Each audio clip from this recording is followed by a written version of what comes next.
months now I've been living on a desert island, and my solitude, far from diminishing, grows from day to day.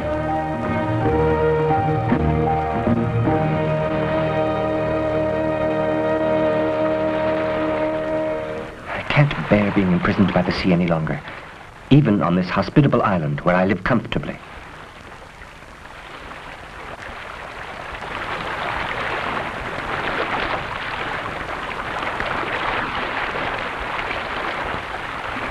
I'm going to try, no matter what the cost, to reach the nearest inhabited land. I don't know the geographical position of my island, but everything leads me to believe that I'm off the northeast coast of South America. So, course due west. When I leave my island, my heart stands still. I recall my arrival, half dead, my first steps on this land which saved my life. My first fire. My happiness in finding the goat, in having a living thing to talk to.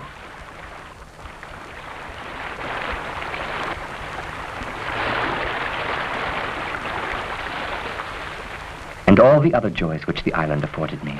The seagull's eggs, the parrot, the cave, the fresh water.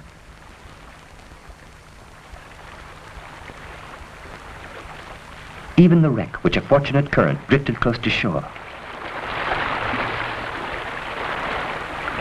My handsome suit, my parasol, my dog. All of that peaceful and free life which I liked so much. I'm going to leave all that to undertake the most dangerous of all my voyages. But that's my fate. Let's go. All I have to do now is finish my canoe and push it to the sea.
This isn't the time. Now, go on.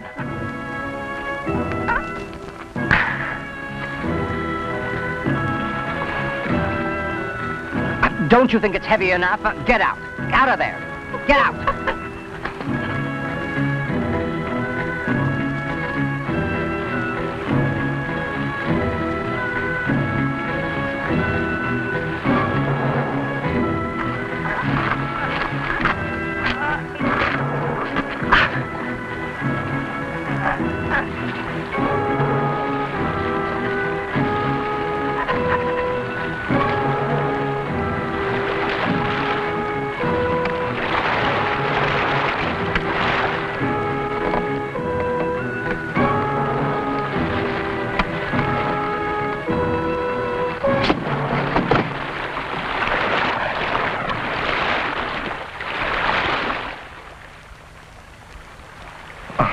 This canoe is too heavy. I'll never be able to get into the water. In my despair, I'd be capable of splitting my head open with my axe. Fortunately, Dick is here to comfort me. I'm not only overcome by despair and solitude, which weigh more heavily than ever. What's more unbearable to me at this moment is to give up the idea of leaving.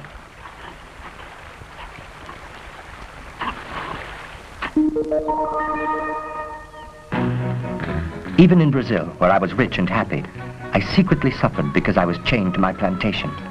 The wish to travel is so strong in me that I had to sublimate it by long horseback rides in the mountains.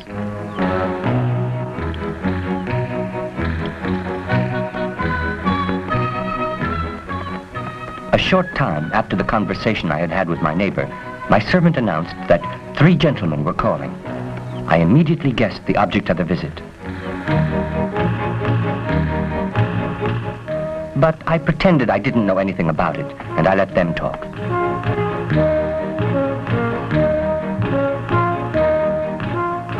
Gentlemen, welcome to my house, and excuse my appearance.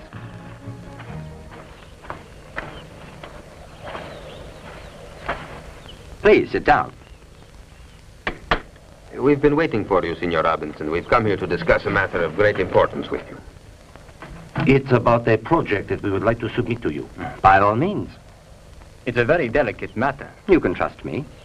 It is about a voyage. A voyage? A voyage. It is a matter that has something to do with the conversation you and I had the other day. I don't know what you're referring to. We were discussing goats. I think I'm beginning to see. We've discussed it with the plantation supervisors. You see, we are badly in need of slaves. But the sale of slaves is officially forbidden here. But it's a law that only favors slave smugglers who derive from it enormous profit. But there are risks as well. We must get those slaves right at the very source. Naturally, we have no intention of making a regular business of something all of us have contempt for. Our only purpose is procuring secretly and just this once a supply of labor which we would divide to cultivate our lands. Only one voyage. And for our exclusive use. Those poor creatures will be infinitely better treated here than where they're living almost like savages. Over there, their masters show no regard for their health. And it's understandable since they can get a new supply whenever they like. When they lose a slave, they replace him. It's quite simple. But here, it's to our own interest to keep them healthy as long as possible. I am certain that after a short while here, they will appreciate the difference. It's our sacred duty to help those poor creatures. And to contribute to making them excellent Christians. It's more than a duty. It's a mission. All my slaves are baptized. All that doesn't tell me just what you want of me. We've been led to believe that you have had great experience regarding these questions. You have both the experience of the sea and also of this kind of business. That is why we have come here today, to ask you to be the leader of that expedition.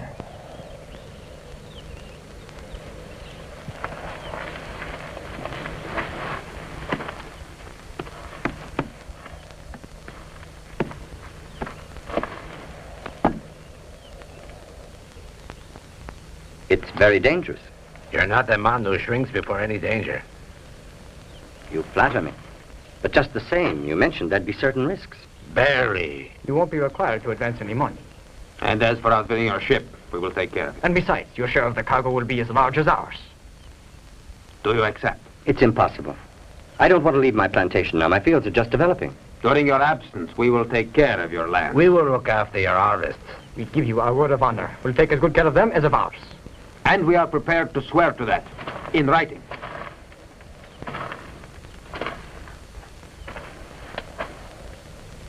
I can see that you have thought of everything. Where must I go? Somewhere along the coast of Guinea. They unfolded their maps, sure that they had already convinced me. They weren't wrong. I couldn't find any reason to refuse. I had confidence in myself. And then, I wasn't able to resist the attraction of new adventures.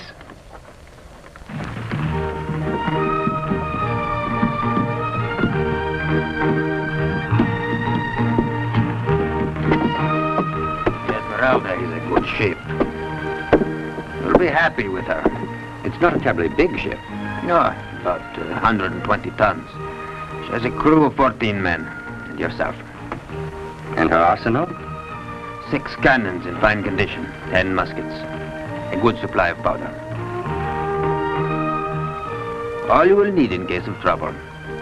But I'm certain that But you won't have much need of it.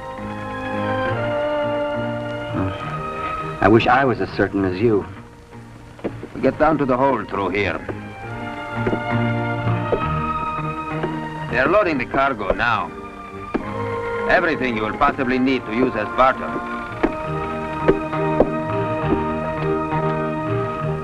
My craze took hold of me again, but not entirely. I had become a serious man. Before leaving, I put my affairs in order. I had a lawyer come and dictated my will to him in case something happened to me. I left half of my worldly goods to the Portuguese captain who had saved me, the other half to my father.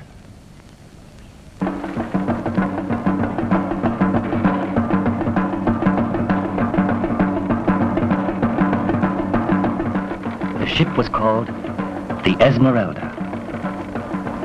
The beginning of the voyage was peaceful and everything seemed normal on board, except that I never saw the captain. He preferred rum to my company.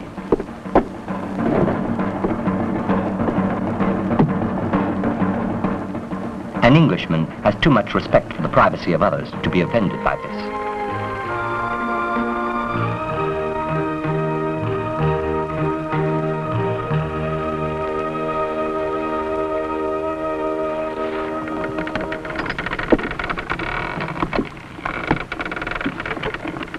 A sailor whispered to me, trembling with fear, that there weren't any rats on board the ship, which is considered a very bad omen by sailors all over the world.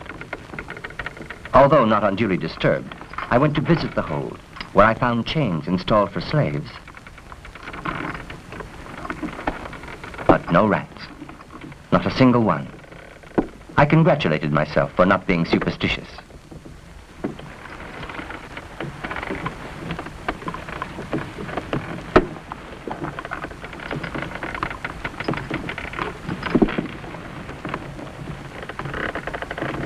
Mr. Crusoe! Mr. Crusoe! Yes, what is it? He's not on board! He's vanished! Disappeared! He can't be found anywhere! Who's disappeared? The captain, sir! I've had the whole ship searched! He's not with you by any chance! Enough joking. Explain yourself clearly. I'm trying to explain it to you, sir! The captain has disappeared! He must have fallen overboard last night! A good man like that, drowning! And what's worse in water, me! I always thought I'd have to fish him from a barrel of rum!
I've decided to set down all these memories, these adventures, and the present happenings in the logbook of the Esmerelda. Perhaps, after my death, someone will discover the island and read my memoirs. I mustn't let myself be overwhelmed by the monotony and loneliness. The rainy season has started. It's a time to go to sleep early, to stay at home. It almost seems to me to have the melancholy charm of English winters. It's raining. It's still raining. That too reminds me of England.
At home, when it rains, we always find something to keep us busy in the house. Which reminds me, I'm tired of bumping my head every time I come in. I'm going to make my cave bigger. There's a worthwhile task for the rainy season.